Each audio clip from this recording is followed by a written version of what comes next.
சட்டப்பேரவை வளாகத்தில் செய்தியாளர்கள் சந்திப்பின் போது மு.க.ஸ்டாலின் அருகே நிற்பதற்கு பொன்முடிக்கும் அன்பழகனுக்கும் வாக்குவாதம் ஏற்பட்டது.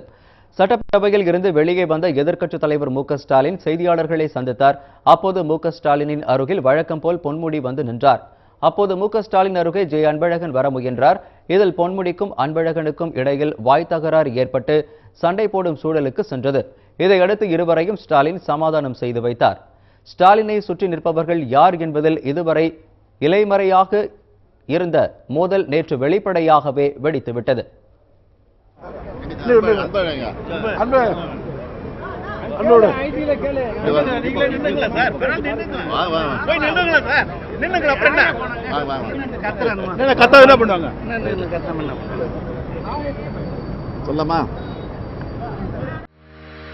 மேலும் செய்திகளை உடனுக்குடன் தெரிந்து கொள்ள சத்தியம் டிவி iOS Android ஆப்பை டவுன்லோட் செய்யுங்கள் மற்றும் சத்தியம் டிவி என்கிற யூடியூப் சேனலிலும் சத்தியம் நியூஸ் என்ற Facebook ட்விட்டர் அக்கவுண்டிலும் செய்திகளை உடனுக்குடன் காணலாம்.